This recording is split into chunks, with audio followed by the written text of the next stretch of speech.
4 years ago, on 9th of August 2022, Kenyans went to the polls and elected William Ruto and I to lead this country.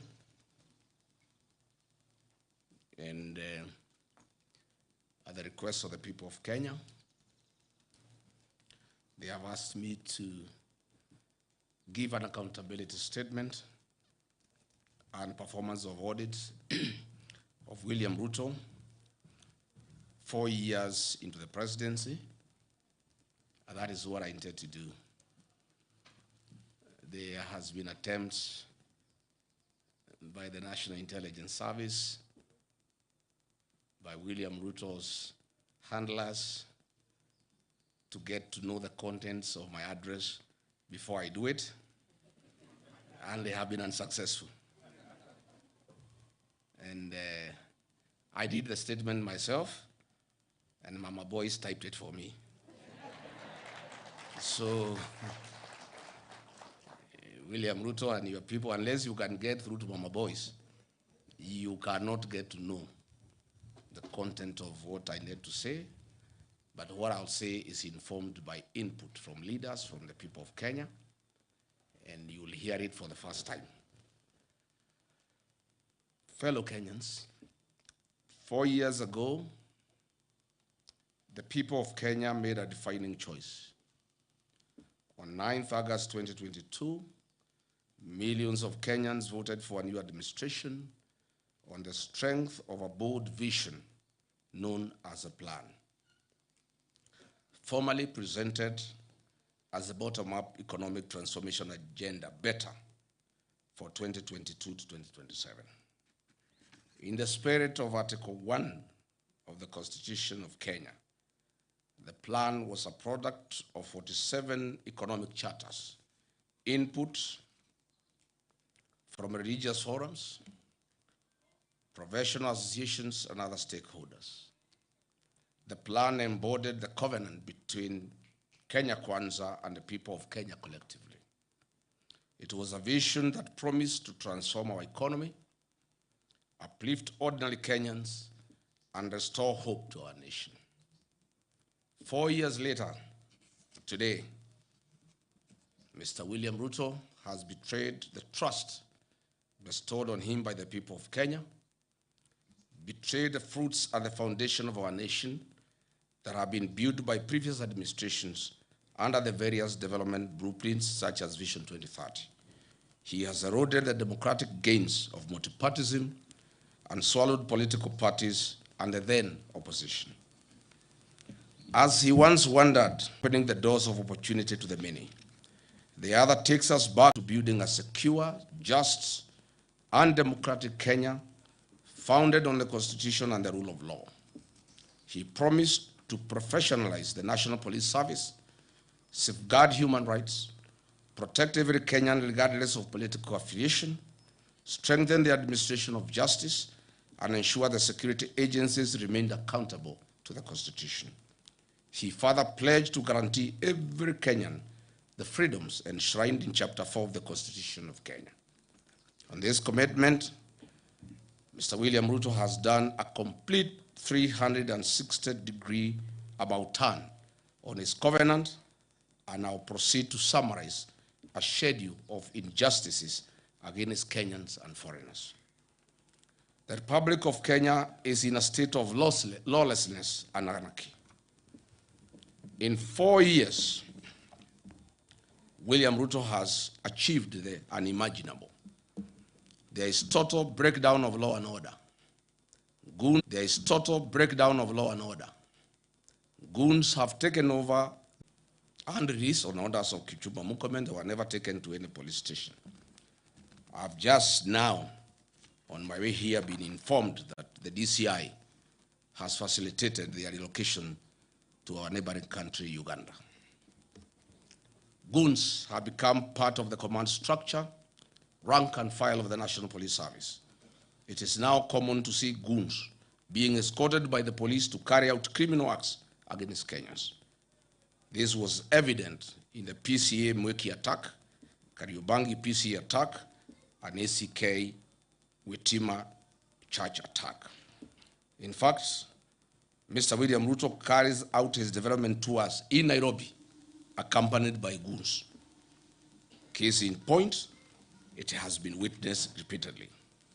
The plan promised that no Kenyan will be evicted without following the due process of law and, where applicable, compensation. Unfortunately, over the last 4 years, Kenyans have not been spared the wrath of Mr. William Ruto's brutal regime and have been violently evicted from their homes and business premises. Mr. William Ruto has established an assassination network in Kenya to deal with political dissent and to assist Kenyans having an issue with one another to eliminate those they don't agree with. For example, in the 2024, during the Gen Z and Sabasaba protests, the government told us that guns were stolen from Kikuyu police station. The truth of the matter is that no guns were stolen. They never left the police station. Those guns were removed from the police records to be available to goons and rogue police officers to carry out illegal attacks and assassination of Kenyans. Look at the classic example of Dr. Victoria Mutiso, who was assassinated on 19th July 2026, and lawyer Matthew Chalo, Bob, on 9 September 2025, by senior police officers in a feud related to personal property. This heinous murder was planned and executed by police officers from Kikuyu police station. This police station, as I've said, is a crime scene and an assassination empire. This is a situation in 4 years William Ruto has achieved to put up an assassination team available for hire by Kenyans who may want to eliminate other Kenyans. Rachel Wandeto was doused with petrol on the allegation of having a tattoo on her breast. CS Kipchumba Murkomen and E.G.H. Douglas Kaja visited her in hospital. William Ruto vowed that the killers would be arrested. They said her death was motivated by certain political leaders. The scheme was planned and orchestrated by CS Murkomen and a nominated senator. Despite William Ruto having instructed that the killers be arrested, 3 months down the line, nobody has been arrested. Nobody will be arrested because she was killed by the police. The Reverend Dumia Kariuki of PCA Nakuru, a vocal church leader, was killed by Nairobi Sierra, a squad formed by Kipchumba Murkomen to intimidate the PCA church to agree to sell their properties in Mombasa, Nairobi, Kajiado to William Ruto. The U.S. State Department, Bureau of Democracy, Human Rights and Labor, the Kenya National Commission of Human Rights, and the Independent Medical Legal Unit have documented over 700 cumulative cases of extrajudicial killings and forced disappearances across Kenya since late 2022 when William Ruto came to power. And with, of course, notable surge tied to the 2024 Gen Z protests, where 60 young boys and girls were killed. Mr. William Ruto, it is also important to note that alcohol and drug substance abuse is on a record high in the country. And the climax was when William Ruto appointed 2 known drug barons into his cabinet. William Ruto has therefore deliberately allowed the menace to grow in sections of the country that are not politically aligned to him. While serving as the country's deputy president, I ensured and chaired a multi-agency stakeholder meetings across country to exhaustively examine the root causes, extent, and impact of this growing disaster, with an aim of offering solutions. The initiatives were aimed at informing major government policy, measures, and prescribing interventions and actions to address alcohol, drug, substance abuse matters before then. William Ruto's 4 years have achieved unwarranted, excessive availability of drugs to our young people, killing them and leaving others as zombies. I'm confident that on August 10, 2027, we will revisit this program and eradicate this vice in totality. The following are some of Kenyans who have been abducted and disappeared recently. Mark Million Carey, he was abducted in Nairobi. Michael Olo, abducted in Nairobi. Families wept in the Milimani High Court demanding his release. His last location was along Kagudo Road. Evans Omondi, abducted alongside Olo and Carey. Abdulaziz Duba Molu, alias Zizo, abducted in Kiamaiko on June 23, 2026 by armed individuals in civilian clothing and police uniforms. Davis Lichuma, a rights activist seized by the masked operatives outside Parliament, later traced to a hospital heavily battered. Omwancha Clifford Evans, listed among the recent abductees by local human rights groups. Manyura Morisori Douglas, still missing following a wave of clandestine security enforcement operations. Jimmy Mtava Mwanzi, abducted in Mlolongo, not seen to date. He was abducted at the instructions of D.I.G. Langat. Dennis Chege, an activist who was said to be involved in the Gen Z protests, vanished and remains completely unaccounted for to date. Brian Stigo, a Nakuru fisherman, who mysteriously went missing in 2022 under similar contested operations at Lake Nakuru National Park. The plan promised Kenyans that the National Coroner Service Act of 2017 will be amended to establish the Coroner General's Office. The objective and aim of this amendment was to remove the burden of investigating suspicious and police action deaths from regular police channels and DCI.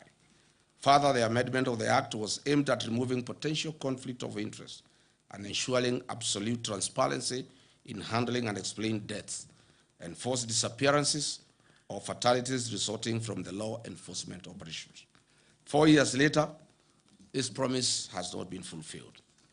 National Coroner Service Amendment Bill 2026 was officially published in the Kenya Gazette on April 16, 2026, and received by the Directorate of Legal Services in July 2026. It is currently at the introduction and pre-reading stage in the National Assembly, awaiting formal first reading and committal to the relevant departmental committee. Mr. William Ruto has also facilitated acts of transnational repression against foreigners in Kenya. More specifically, on July 24, 2024, 36 Ugandans, members of a Ugandan opposition political party, as part of a joint Kenya-Ugandan Security Agency operation, and were forcibly returned to Uganda. On October 18, 2024, 7 Turkish asylum seekers were abducted in Nairobi by masked men. Kenya later confirmed it forcibly deported 4 of them to Turkey in a joint security operation, citing bilateral ties, drawing severe condemnation from the Office of the United Nations High Commissioner for Refugees and Human Rights. On November 16, 2024, Kiza Bisinje, leader of another Ugandan opposition party, was kidnapped by Ugandan agents while visiting Nairobi. Kenya government officials claimed they were unaware of the abduction, but the Ugandan authorities maintained it was a coordinated action between the two governments.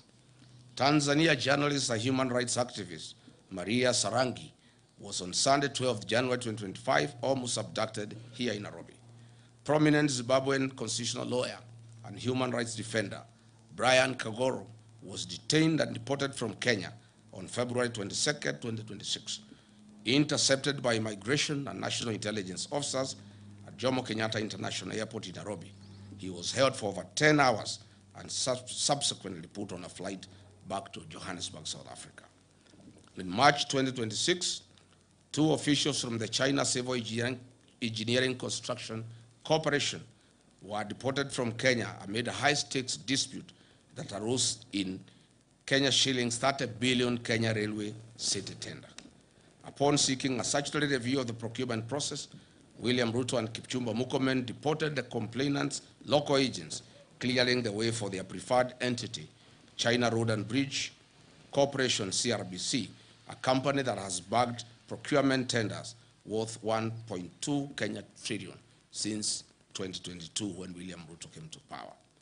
China Road and Bridge Corporation is the international conduit for corrupt proceeds in Kenya under the personal and direct supervision of William Ruto. I must say Kenyans are not safe, our children are not safe, investors are not safe, Tourists are not safe, no foreigner is safe. And I must say, foreigners, investors, tourists, your own security starts with you. I ask the members of our development partners and foreign embassies accredited to Kenya to ensure that their staff and citizens are safe within the boundaries of Kenya. On protecting the liberties enshrined in our Constitution, William Ruto has breached the freedom of expression in Article 33 and the freedom of media in Article 34, Constitution of Kenya 2010. On 26 June 2026, 4 police officers from the dreaded killer squad, armed with AK-47 assault rifles, attempted to abduct the Standard Group Nakuru-based associate editor, Mr. Alex Kiprotich. This attack is a defiance to truth and total on the freedom of media, as stipulated in Article 34 and 35 of our Constitution. In the last 4 years, several media houses, including the Nation Media Group, the Standard Media Group, MediaMax Network, and several journalists were subjected to online campaign and disinformation campaign by the government of William Ruto. Reports show that 24 cases of violence towards journalists were recorded during the 2024 Gen Z protests.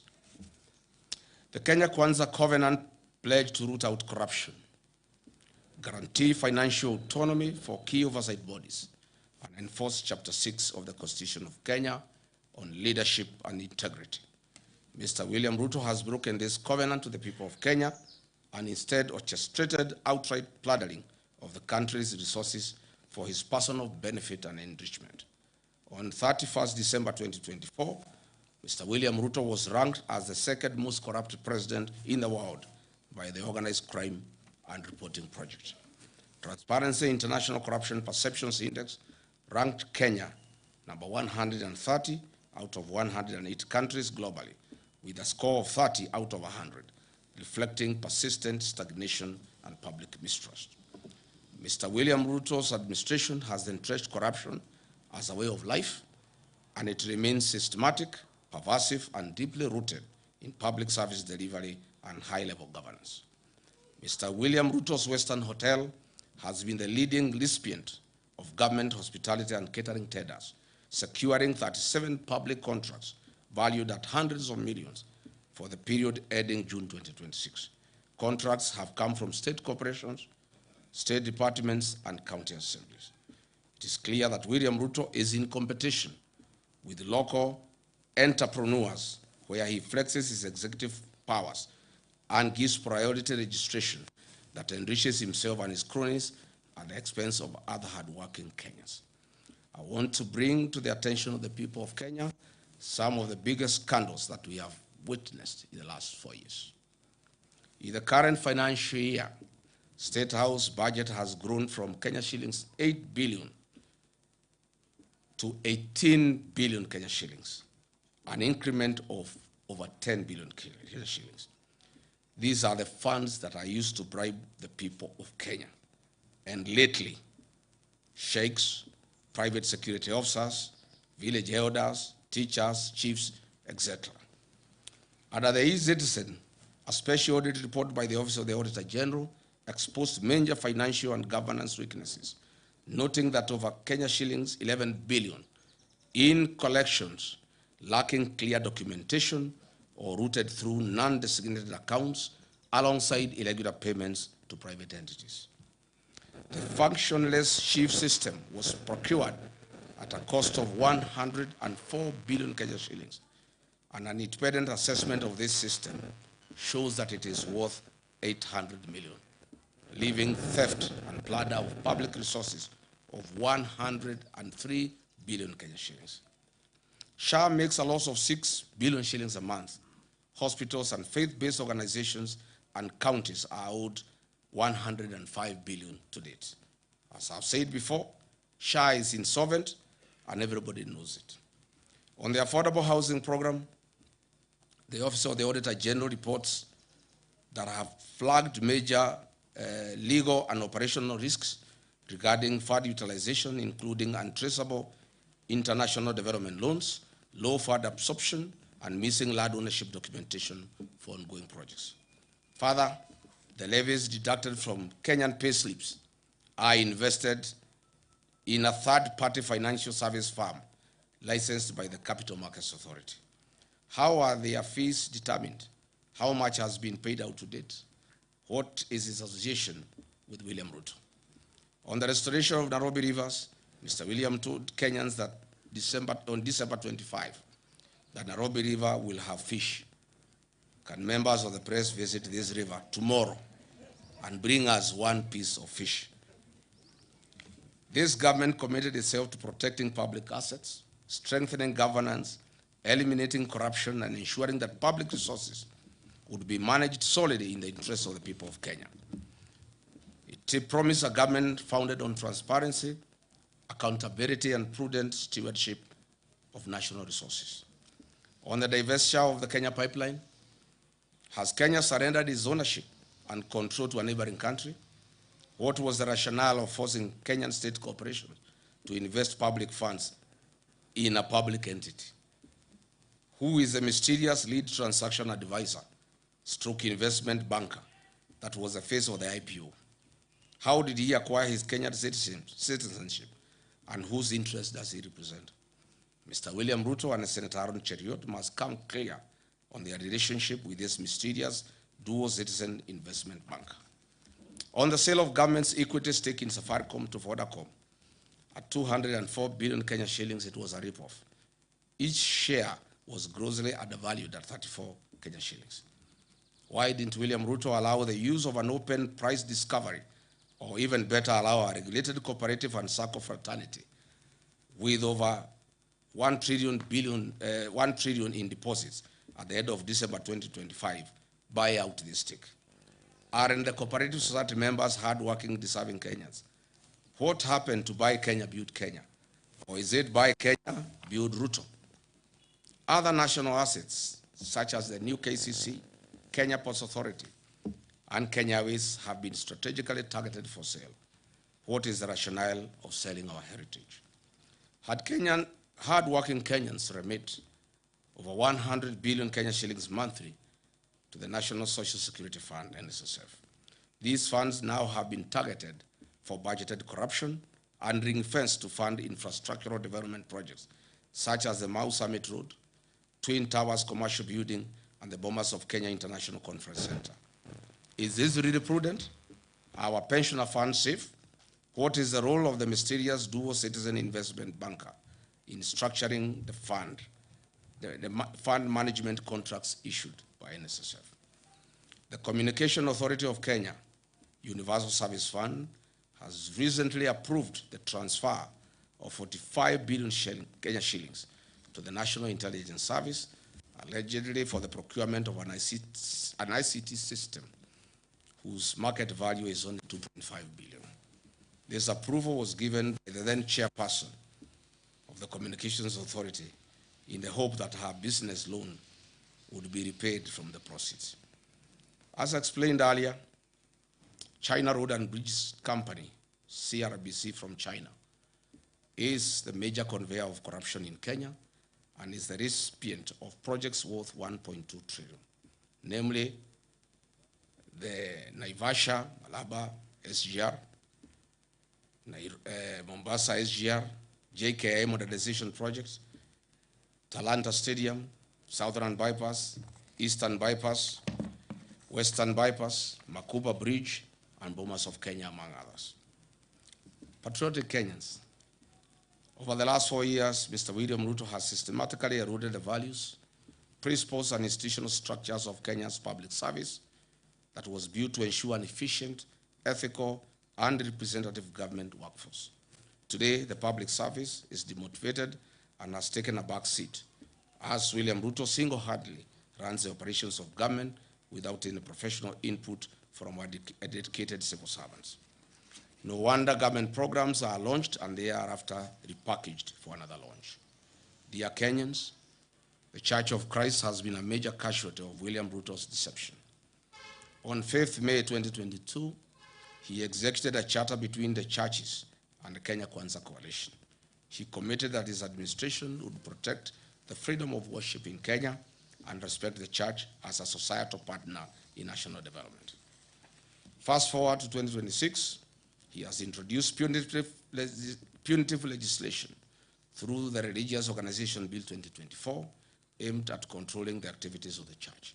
He has also increased fees required to carry out official activities. Who can forget now going to tear gas the church and disgrace our altars in Kenya? William Ruto then said. Today, as president, the church is a serious attack.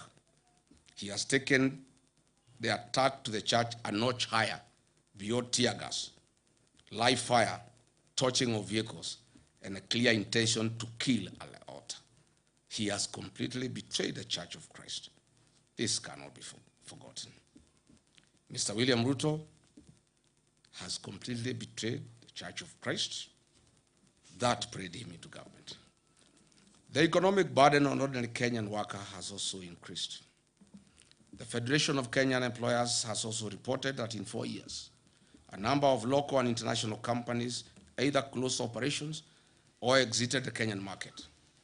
These include CMC Motors, Base Titanium, Nakumat, Twiga Industries, Dilaru, Jumia Foods, and Hilton Hotels.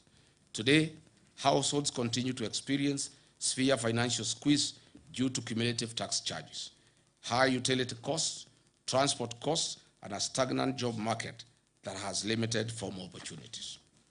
While in office as Deputy President of the Republic, I championed the restoration and the recognition of prior learning program as an avenue to increase opportunities and income for non-certified but skilled Kenyans that are the providers of goods and services that we consume as a nation.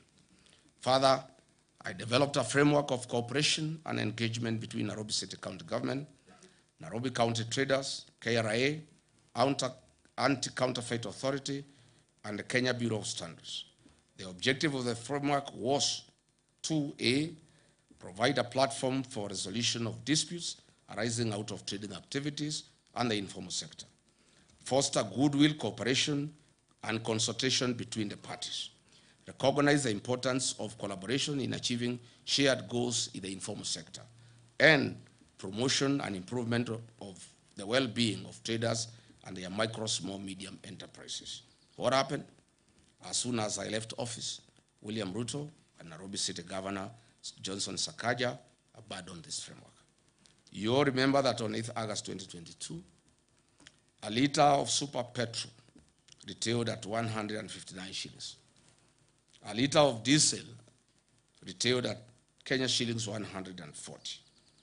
As we speak today, the price of super petrol is 214 Kenya shillings and diesel 222.86 for a liter of diesel, representing an increase of 34.05% and 59.18% respectively. These increases have been contributed to higher transport costs, increased food prices, and a greater pressure on household incomes, deducted through punitive levies and taxes, leaving significantly less disposable income for their houses, leaving significantly less disposable income for their households.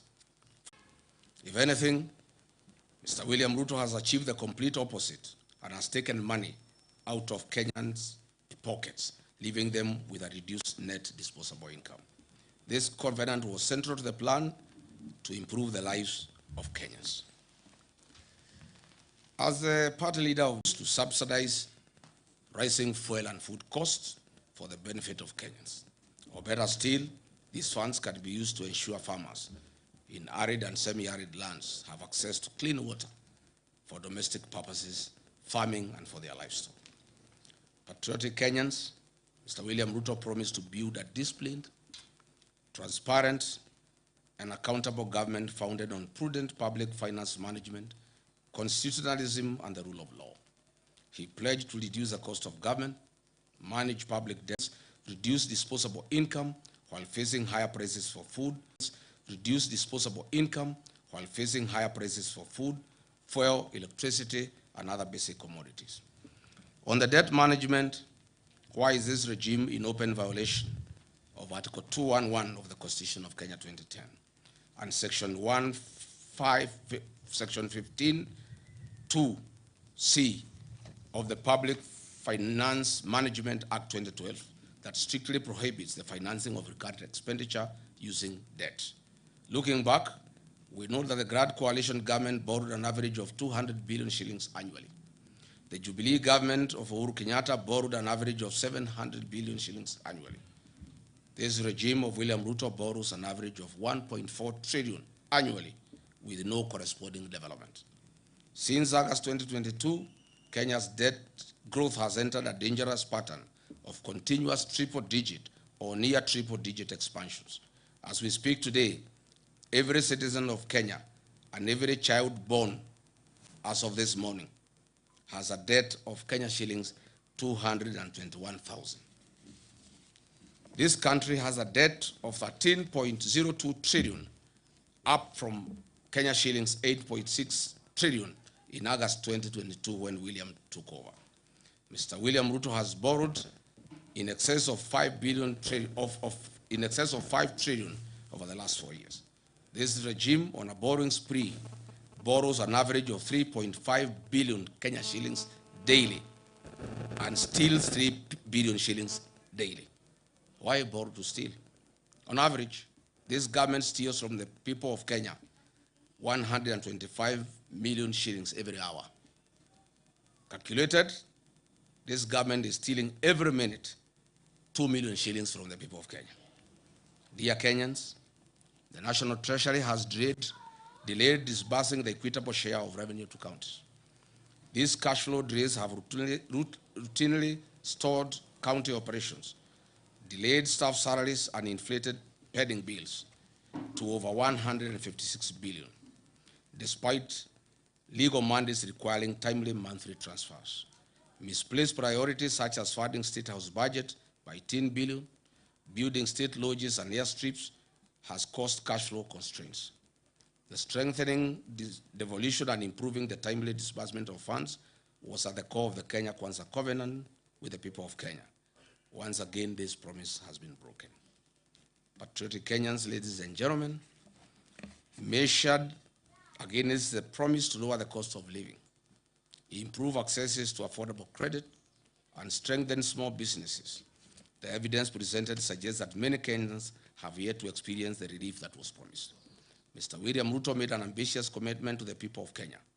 The promise was to place young people at the center of Kenya's economic transformation and restore hope to millions of young people seeking meaningful work. The population of Kenya is 75% youthful. The African Union has long urged African countries to harness this demographic dividend by investing in young people. It is therefore fitting that we assess one of the administration's flagship commitments, expanding credit opportunities to Kenyans' youth. The Kenya Kwanza administration promised to establish a 50 billion hustler fund to provide affordable credit to mama mboga, boda operators, mkokoteni operators, and other small-scale entrepreneurs. This commitment was to ease financial constraints, promote enterprise, and improve the livelihoods of ordinary Kenyans. Mr. William Ruto established the Hustler Fund, whose head and tail cannot be traced. The truth of the matter is the high rate of loan defaults and low loan disbursements, in many instances 500 shillings, are insufficient to establish or grow a sustainable business venture anywhere in the country. This is simply a lost cause and was a fraud. 4 years ago, Kenyan women were promised dignity, economic empowerment, and their welfare. 4 years later, the women continue to experience economic hardships occasioned by a high cost of living, increased medical and education costs, and an unsustainable credit framework under the Hustler Fund and Women Enterprise Fund. The discontinuation of projects such as Linda Mama and Edu Afya have increased the cost of accessing healthcare and education services to women and their families. Mr. William Ruto has ignored Justice John Mativo's 2017 ruling and the former Chief Justice Maraga 2020 advisory to entitle a legislative framework and implement the 2/3 Jeta rule despite having a parliamentary majority. Patriotic Kenyans, the Kenya Kwanza commitment was to turn the housing challenge into an economic opportunity. They promised to build 250,000 houses every year. This was a promise.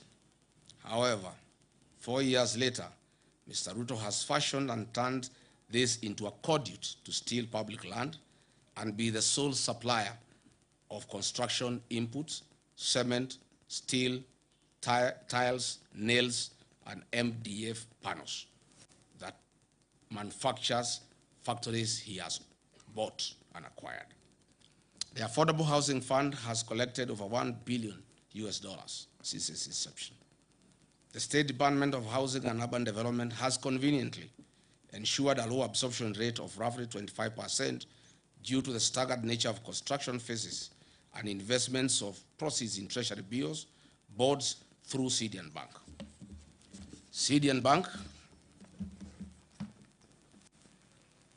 CDN Bank is today classified as Tier 2 medium-sized bank.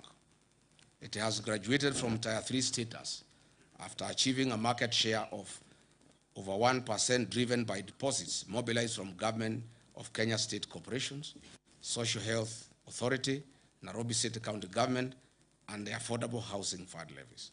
CDN Bank is worth 95 billion in asset value, Kenya shilling 74 billion in customer deposit, and a reported 1.7 billion net profit in the year ending 2025. Compare this sudden change in fortunes with the 2022 financial year results. This bank had 42 billion Kenya shillings in assets, 30 billion in customer deposit, and a reported loss in the financial year ending 2022. Since William Ruto bought it, you can see the transformation. This housing scheme is nothing but a personal business that guarantees the exclusive single source offtake of steel, MDF panels, nails, iron sheets, tiles, cement by factories owned by William Ruto and his allies. The levy proceeds are the reason why CDN Bank deposits have increased tenfold for the 4 years. If it were a genuine program, why is it being forced down citizens' throat? There was no promise to raise the payslip of the Kenyan worker in the name of a punitive housing levy. Private businesses must be left to do their work as the government does its work. It's important that the workers of Kenya know that monies deducted from their payslip is invested in CDN Bank owned by William Ruto, who is collecting the profit. In my view, and as expressed before, the affordable housing scheme should be made optional to Kenyans to allow them to participate at their own free will. Fellow Kenyans, Mr. William Ruto had promised that within 30 days of his presidency, he would establish a quasi-judicial public inquiry to establish the extent of cronyism and state capture in the nation and make recommendations. Unfortunately, over the last 4 years, Mr. William Ruto himself has captured the state. He has focused on centralizing control of independent constitutional commissions, state entities, public sector procurement, and unwarranted sale of strategic national assets. All these measures are aimed at achieving the sole objective of enriching William Ruto at the expense of 55 million Kenyans. It should be noted that William Ruto has achieved the milestone of being certified as a US dollars billionaire in a record 4-year courtesy of looting Kenyan public coffers. Mr. William Ruto's 4 years in office has accomplished a mission of driving Kenyan entrepreneurs out of business. Contractors are out of business. Traders are out of business. William Ruto has captured all businesses and he is in competition with the Kenyans that he leads. He has used his office to flex muscles on traders.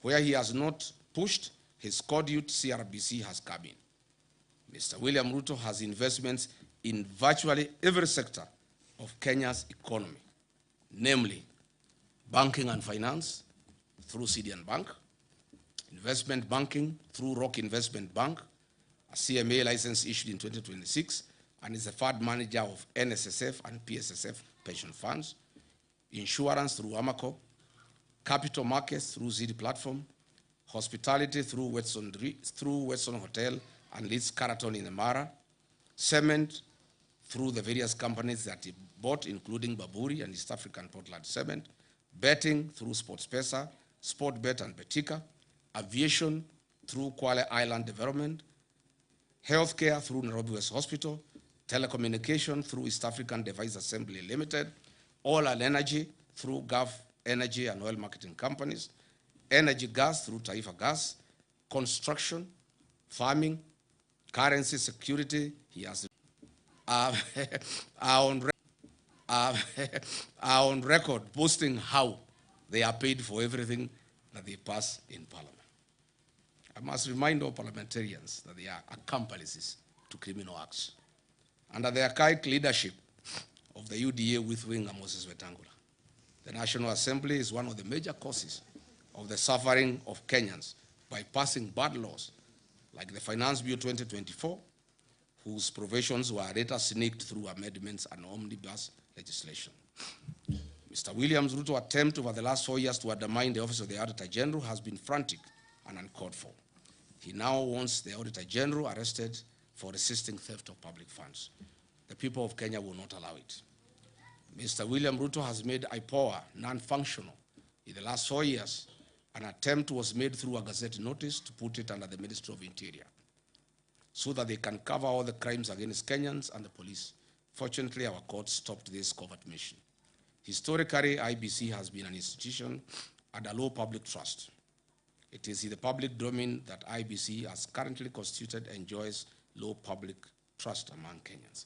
The threat by the chairman Ethocon to suspend or allow by elections if there is violence is a clear indication that he is under manipulation of William Ruto.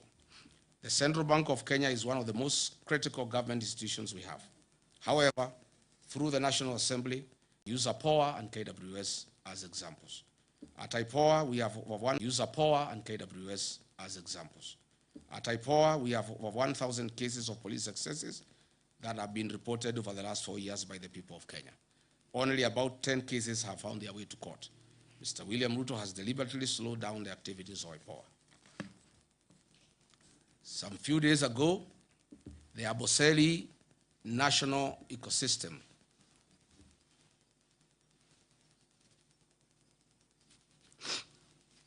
the Amboseli National Park ecosystem, 15 elephants died and some lions died later. We were cheated that they were died through suspected cyanide poisoning from pesticides. Tell the Kenyans the truth, Mr. William Ruto. Doing cyanide lynching to extract good prospects. And this warning goes to the people of Ikolomani in Kakamega, where Mr. William Ruto is eyeing your gold deposits. Be very careful. Again, the CS for Health issued a Gazette notice number 11492 on 30th July 2026 on the mandatory inbound travel health insurance for tourists traveling to Kenya to have travel insurance in Kenya. We know the reason. This is because goons are after tourists in the country, and now they want to force an insurance policy down their throats. To demonstrate what professionals in this government feel and go through, allow me to quote Professor Njogona's injustices in Kenya and resettle millions of squatters across the country. Unfortunately, he has scored the lowest in this matter and created many war fronts on the land question. Over the last 4 years, William Ruto and his cronies have been involved in an historic high level being thrown out of their 700 acres of land.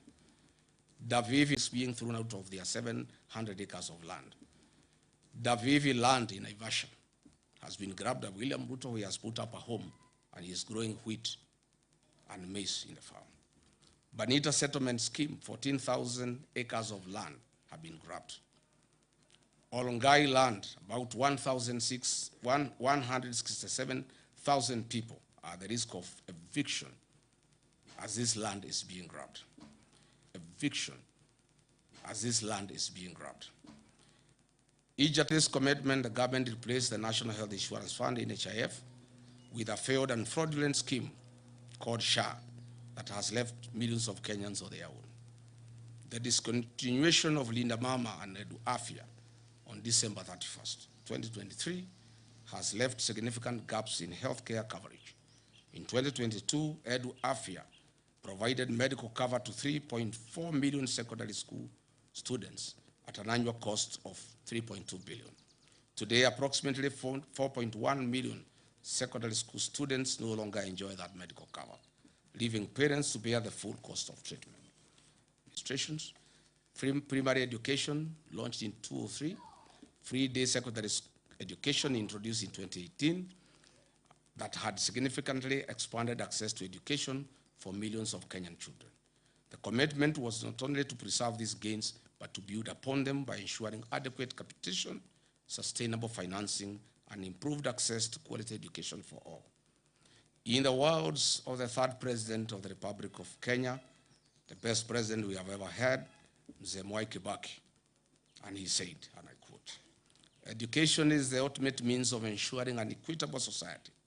Equitable education ensures that every child has a chance to fulfill their potential and rise to the highest level of accomplishment," close quote. 4 years later, the government has caused irreparable instability and confusion in the educational sector.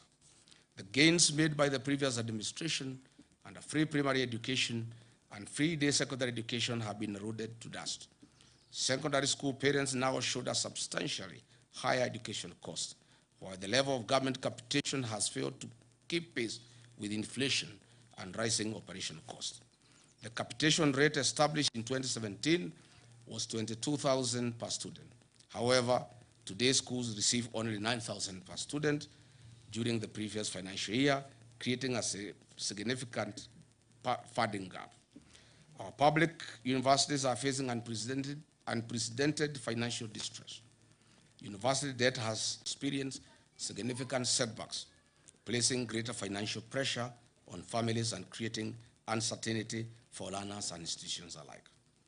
Ladies and gentlemen, Mr. William Ruto pledged to invest 250 billion Kenya shillings into the agricultural sector to shift the country from food security to surplus production.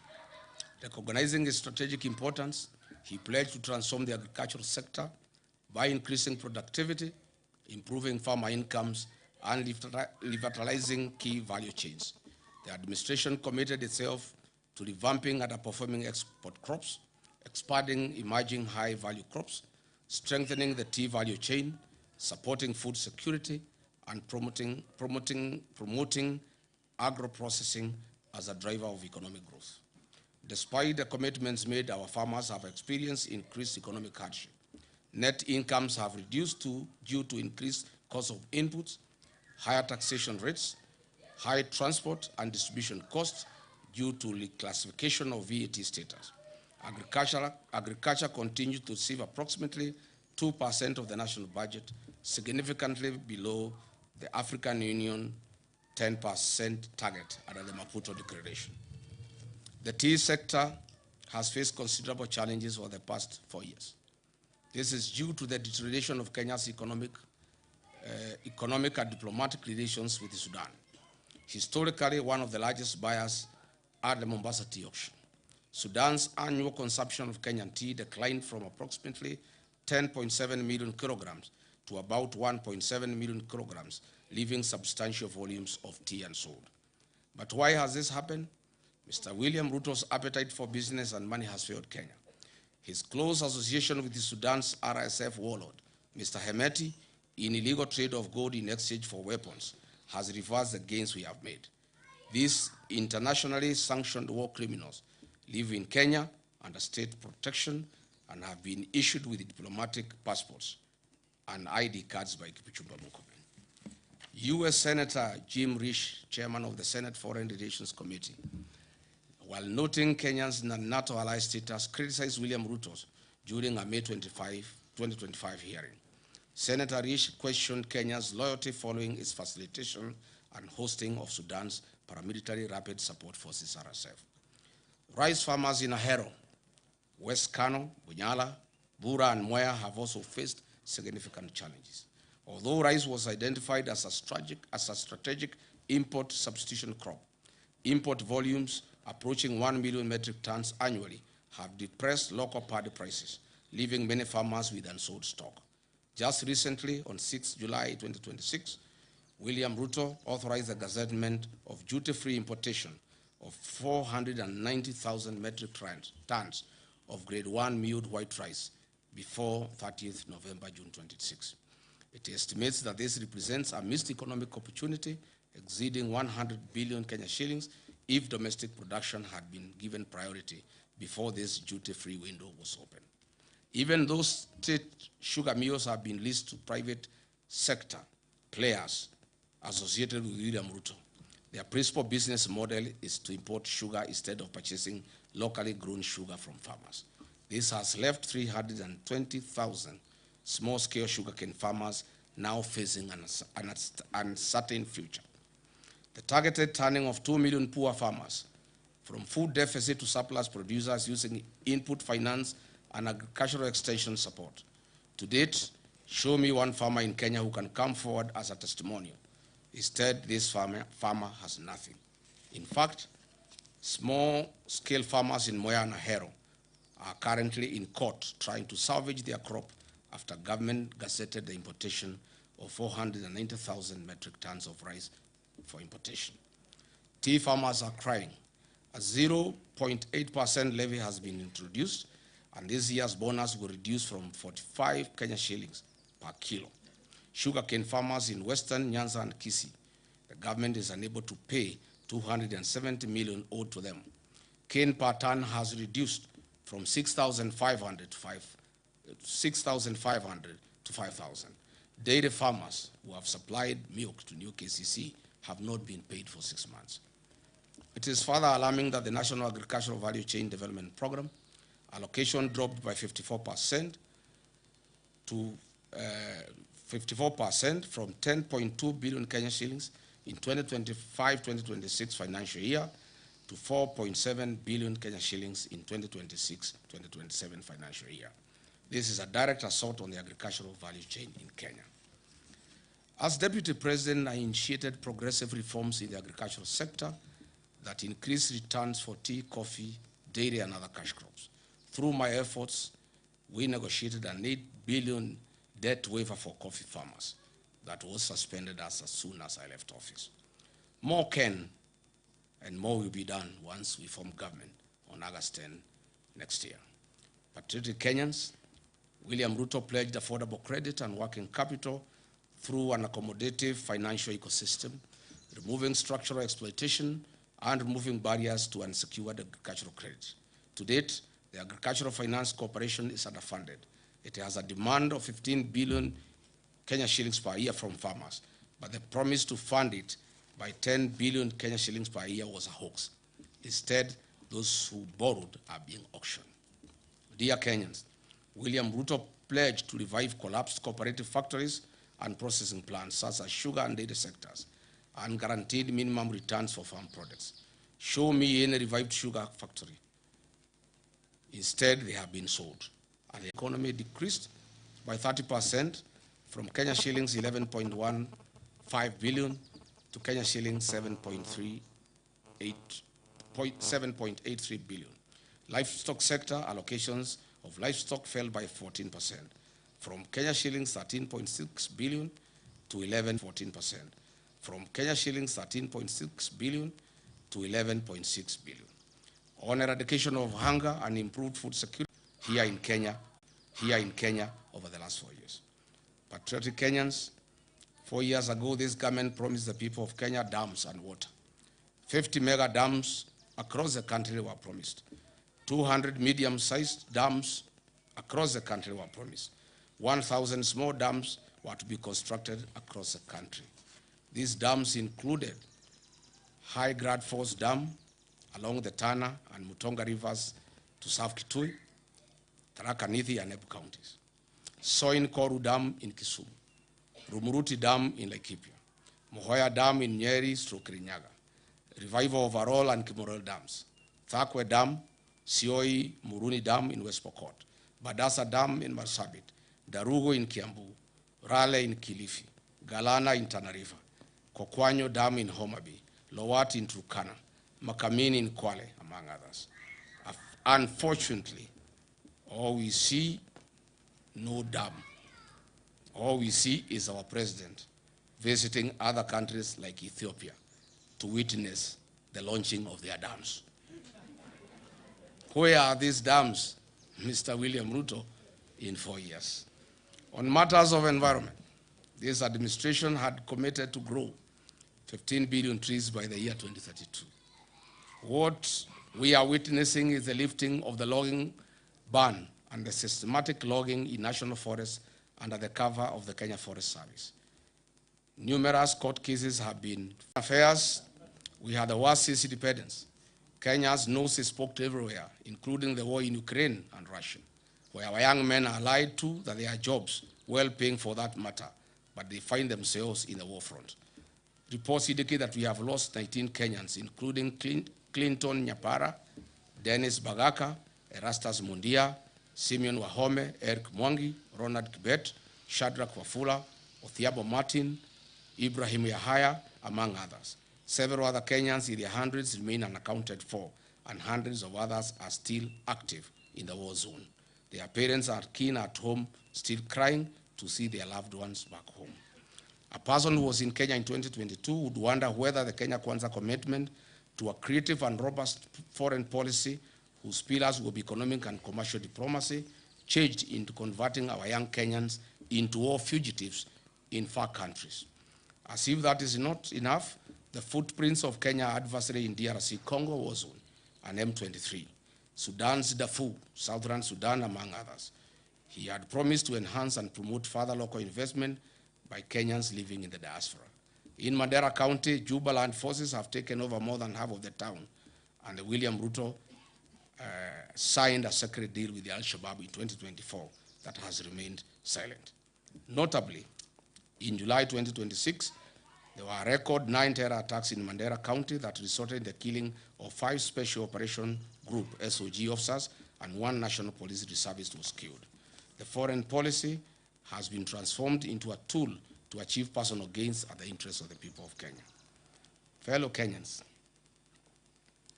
now let us move in and ask Mr. William Ruto the hard questions he deserves. But before that, let me give credit where it is due. There is one promise Mr. William Ruto made to the people of Kenya, and he has delivered 100%. Congratulations, Mr. President. Mr. Ruto, you promised to permanently retire the late Prime Minister, Right Honorable Raila Odinga, in Bondo and finish ODM. You have succeeded in both. Odinga is permanently retired in Bondo, and ODM is no more. There are many prominent deaths that have occurred in Kenya, and they have not been resolved. Kenyans want to know what happened to Raila Odinga. Why were the medical doctors of the late Prime Minister denied access to him at the last hours? Why did he have doctors from Nairobi West Hospital, a hospital closely associated with William Ruto? Why did the president force Raila Odinga to go to India? Why did the president force Raila Odinga to go to India? Why was his party ODM taken over before his body arrived in the country, despite the known African customs that you don't inherit a man or a woman, for that matter, before they are buried? Who are these doctors who accompanied Raila Odinga against the wishes of his personal doctor, Professor David Oluoch-Olunya? These are hard questions that Kenyans want to know. On the death of Honorable John Ngeno, the late MP, for the first time, Kenyans must know what happened. I have intelligence information as follows. On the fateful day after Ngeno was dropped at Edebes, the helicopter went to fuel in Eldoret. The pilot did stream officials. Can KEA produce the CCTV footage at the facility on this fateful date? We are still waiting for a report on what killed Johanna Ngeno. We must not forget about our gallant General Francis Ogola, the decorated Top Gun who had a stellar 40-year career in the military and perished in 2024 in an air crash. Unfortunately, to date, Mr. William Ruto, the Commander-in-Chief, has failed to release the aircraft accident investigation report to the country. Kenyans are demanding for answers. General Ogola was not an ordinary citizen. He died in active duty and service to the nation. Mr. William Ruto, what do you know about General Francis Ogola's death? Are you willing to tell the country why you allowed General Francis Ogola to fly in a Bell-Hue helicopter with a questionable mechanical status.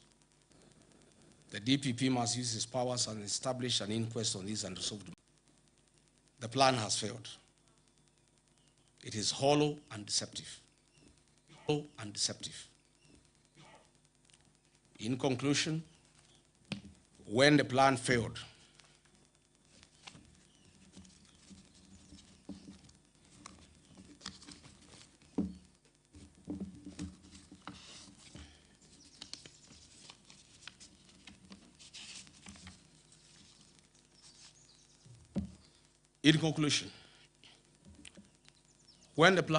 Kenyans were told that the answer lay in Nadico. It too has failed to deliver the hope, unity, and reforms that were promised. Thereafter came the 10-point agenda, presented as a renewed roadmap to rescue the country. It has equally failed to change the trajectory of our nation. In failing the plan, the administration has failed to keep Kenya on the development path envisioned under Kenya Vision 2030. The question before the people of Kenya is therefore simple. If the author of the plan could not deliver the plan, if NADCO has failed to provide solutions, if the 10-point agenda has failed to change the country's direction, what reason do Kenyans have to expect a different outcome after 2027? You have all heard William Ruto constantly accusing the opposition of having no plan. I ask Kenyans instead to look at his track record. He came up with a bottom-up economic plan. As we have seen, it has failed. He came up with the NADCO. He has failed to deliver. He came up with the 10-point agenda. He has failed to deliver. He came up with the Singapore. It has failed. And now, before he has honored a single promise and his commitments, he is now asking us to believe and trust him to come up with another plan, Vision 2060, or the way he is calling, Beyond Vision 2030. Plan after plan, promise after promise, each one designed to distract from the fact that there has been no implementation of the last. From bottom up to Singapore, to Vision 2060 or Beyond Vision 2030, William Ruto has mastered the language of plans. Whenever he is asked to account for what he has actually done, because he has no answer, he simply points to the next horizon. The harsh truth is he does not have the capacity to deliver. You cannot fail today and ask us to trust you tomorrow for some distant, far future engagement. Based on your performance, Kenyans don't want to hear about Vision 2030 or Beyond 2030. They want to know one thing. What will you deliver? Through performance, not through visions and persuasion. That is why millions of Kenyans are saying one term. One term is not a slogan of anger. It is a verdict on performance. It is a democratic conclusion that one term has been enough because the promises made have not been kept.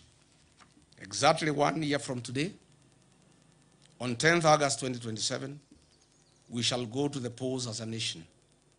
Let us choose accountability over excuses, delivery over promises, and leadership that honors its covenant with the people. As Mr. William Ruto launches his deceptive 2060 plan tomorrow, I want to tell the people of Kenya that it is a lie, it is a con, it is a fraud, it is deceit. I urge all Kenyans from across the country to join in the liberation struggle that kickstarts his 364-day action plan to restore the dignity of our beloved motherland.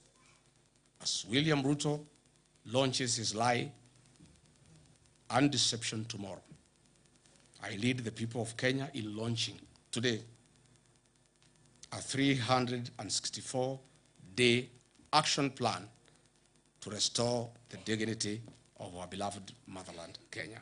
May God bless you. May God bless the Republic of Kenya. Thank you.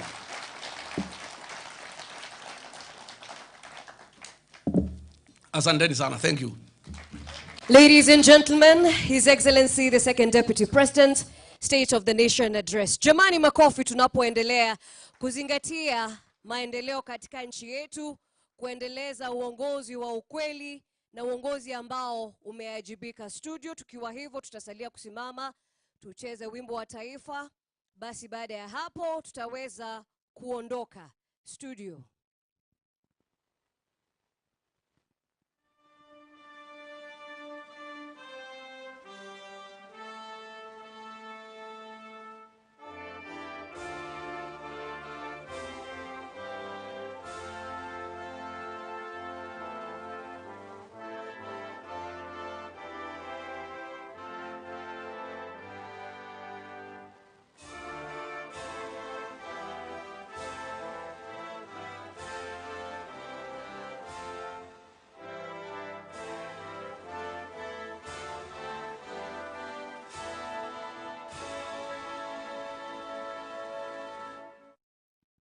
Asante, Your Excellency will lead us. Sote tutasalia kusimama, kisha baadaye tunaweza ondoka kwa hiari.